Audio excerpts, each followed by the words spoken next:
So here comes the fun part. Women should remain silent in the churches. God bless you guys. I want to be very careful here. Women should remain silent in the churches. They are not allowed to speak, but must be in submission, as the law says. If they want to inquire about something, they should ask their own husbands at home, for it is disgraceful for a woman to speak in the church. What does that mean? Right? Because this has been of long dispute, and it's been used wrongly, and it's been used correctly. It's been interpreted weirdly and oppressively, and it's been interpreted in better ways. People try to remove it, right? People try to deal with this in all sorts of different ways. You know, we can try to take it out, which a lot of people have done. I don't know if you know this, but there's about 0.05, so 0.05% of the English Bibles that's in dispute, meaning we don't know if it was there or if it wasn't there. You might turn to, for example, the end of the book of Mark, and starting at about, I think it's verse 11, you'll see brackets. And that's because about 50% of some of the manuscripts don't have that last portion, and some do. There's places in the Bible where they say, well, in some manuscripts, this particular thing is found actually in this place. In some manuscripts, it's found in this place. You might notice in John chapter 8, the woman caught in adultery, that's got brackets around it because it's only in about 50% of the actual manuscripts that we have. And so they don't know if it was added later. They don't know what it's from. The important thing to remember about these things is we don't have to get scared. You know, we have actually a book in the back written by a wonderful scholar. It's called Can We Still Believe the Bible? He covers all this kind of stuff. So we're not scared of it. We're not worried about it because that 0.05%, none of it's doctrinal. In other words, there's no place in the Bible where it was added on, and Mary was the fourth part of the Godhead. And they were like, yeah, we don't like that. We're going to leave it out.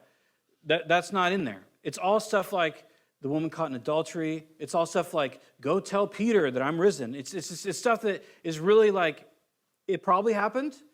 It's reasonable, but we don't know because it was added later. Does that make sense? So there's a few of those. In the King James Bible, there's about 9,000 syntax errors. So that's why we say that we believe the Bible is inerrant, no errors, in its original form. Because in its original form, its original letters, it was given by inspiration of God. So we don't worry about the Bible. We're not worried about the Bible. It's not like the Bible is somehow untrustworthy or doesn't say what God wanted to say. It's absolutely trustworthy. There's just certain things where you just go, wow, was that in there or not? But it's nothing that would be really challenging to the faith. All that to be said, when we're reading these things, translators do their best because they're translating from Koine Greek. So according to the church fathers, the vast majority of the letters, because we don't have any originals. It's not like the Vatican or the Smithsonian or the Christian Museum of Greatness. There's no place where it's like, and here is Paul's letter. They're gone. What we have is copies of those, copies that were by these faithful individuals, by people like you and I, that wanted to invest and preserve the letters. But it's widely accepted, not wildly accepted, it's widely accepted that most of these letters, including the Gospels, were written in Koine or Koine Greek, depending on how you want to pronounce that. So in this section here, we have all this context, right, that we've been talking about. And we have the fact that these people, these translators, and every English translator or German or whatever, they have to do their best to take Koine Greek that is a much more nuanced language than English is. I mean, see the 4 or 5 different words for love, right? We just use the word love. Greek has 4 or 5 different words. Eros, agape, all, these storge, all these different words. And so English translators sit and pore over about 5,000 to 5,500 scraps of manuscript. And some of those scraps are this big and have 2 sentences. And some of them are full scrolls, like the Dead Sea Scrolls, where you have an entire thing of Isaiah and stuff like that. And that's actually, as a side note, why the Dead Sea Scrolls are so important. Because they actually they date back to some of the earliest manuscripts that we have. And they show that it hasn't changed. Does that make sense? So the farther you go back and the more that you have, you realize that, so in those 5,500 scraps of manuscript, there's like literally that 0.05% of deviation. To put it in perspective, we have about 3 ancient copies of what Plato said. And yet everybody's like, well, that's what he said. We have 5,500 of what the Bible says, and they're all congruent. Unless you get into the weird stuff like the Gospel of Mary Magdalene, which was clearly written about 300 years later. And those things are easy to prove. So anyway, when we read something like this, it's written as an answer to Chloe, right? So this is written to Corinth as an answer to Chloe, something that Chloe was asking about. It was originally written in Greek, and as we've talked about before, in Koine Greek, the word for woman and the word for wife is the same word. And you know which one it is based on the context of the conversation or the context of your letter, right? Then on top of that, you have now to translate it into English. And translators labor, good translators labor very hard to not install their ideas of what it means. Does that make sense? And you can read certain translations sometimes and you can be like, oh, that was definitely written by a Calvinist. And you can read other translations where you go, that was definitely translated by an Armenian. Because it's not far to slip to kind of add your take on it. Does that make sense? So because of that, you get kind of, well, I wouldn't say vague, but you get translations like this, where it's like, hey, women should just be quiet. And then if that's utilized wrongly with no context, you get that oppressive terribleness that in this, I mean, we have to acknowledge also, this is written to first century Middle Eastern culture.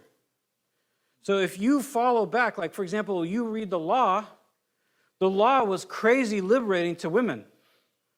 Sometimes when we read it, we can be like, well, I don't know about that. But you have to understand that the fact that women were given a right to divorce, that was revolutionary when the Levitical law was written. Even think about this. When the apostles asked Jesus about divorce, and he says, you should only get divorced for the most extreme of reasons. I'm paraphrasing. Do you remember what their response is? Then why would anybody get married?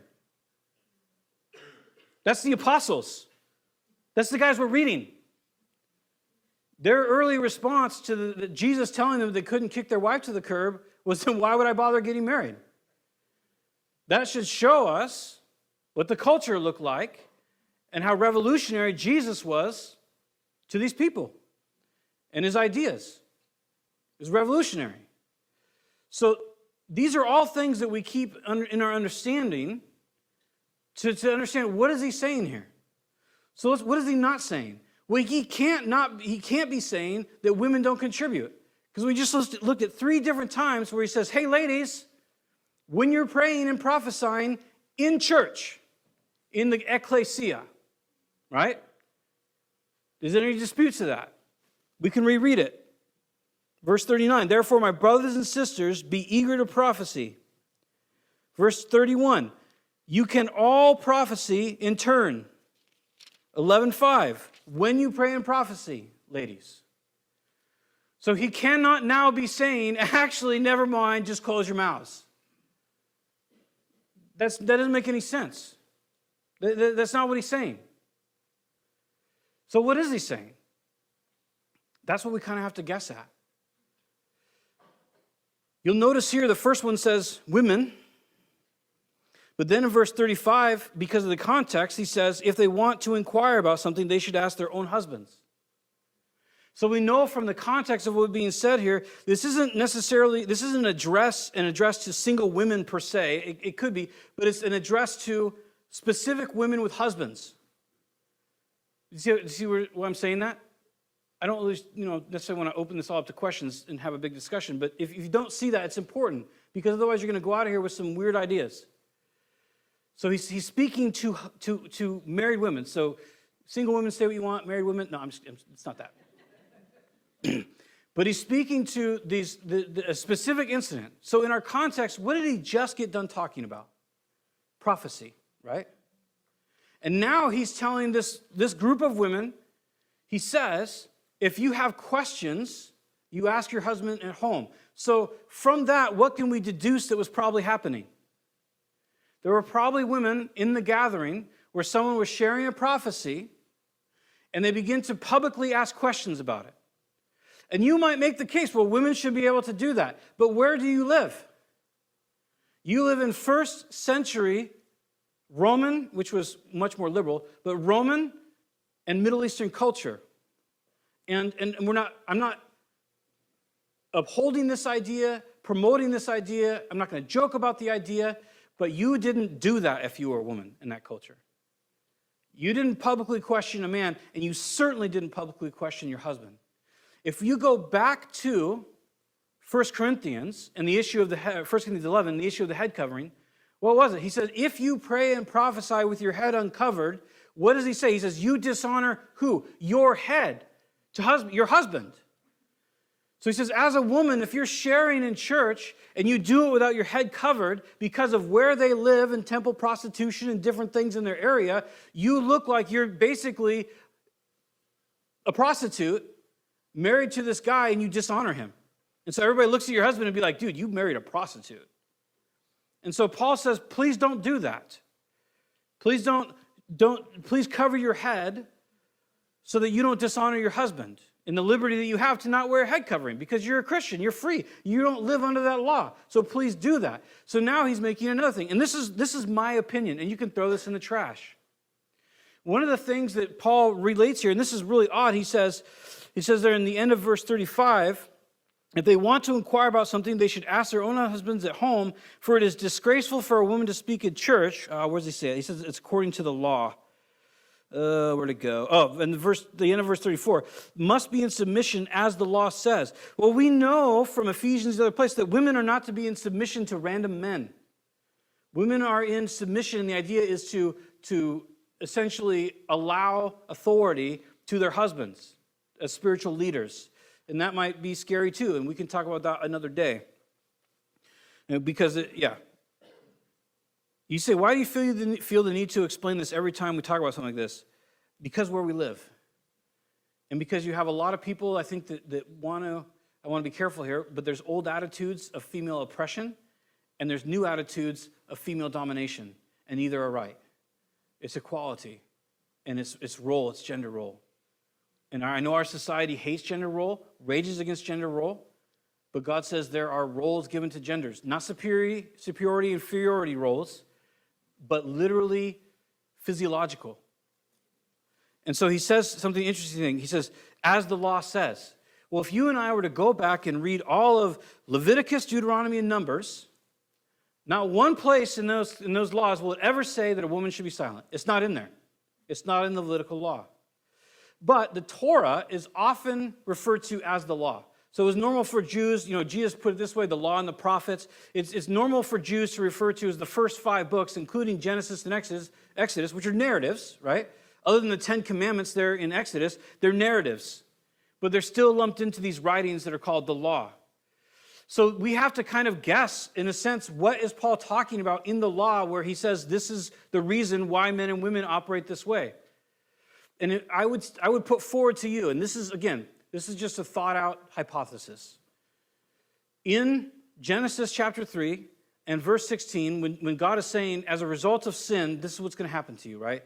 And so he says that to dudes, you're going to have a rough time farming. I'm obviously paraphrasing. You're going to have a rough time farming, and it's going to be by the sweat of your brow. You're going to get almost nothing. It's just going to generally suck for you, right? And then to ladies, he says you're going to have difficulty in childbirth. And my opinion, again, you're like, this is a lot of opinions. It's because it's all we have. And you can have your own opinion, and I'll still love you. But to women, he says, I don't think it's punitive. Like he's like, oh yeah, eat that fruit. Tough labor for you. I think what he's saying is, that's how we think. right? I think what he's saying is you had this incredible world and you systemically, universally destroyed it when you rebelled against me. That's what I think the point is. And he says, because of this, death has come in and now childbirth is going to be incredibly painful. And then he makes a really weird statement on the outside. He says, your desire will be to your husband, but your husband will reign over you. And it sounds like, in the English, it sounds like he's saying, you're just going to really want your husband, which every husband's like, amen, right? But it's not what it means. It's not what it means. It means you will desire to master him. Your desire, because of your fallen nature in women, he says your desire will be to master your husband. And he says, and part of the curse is, and your husband's fallen nature will be to reign over you.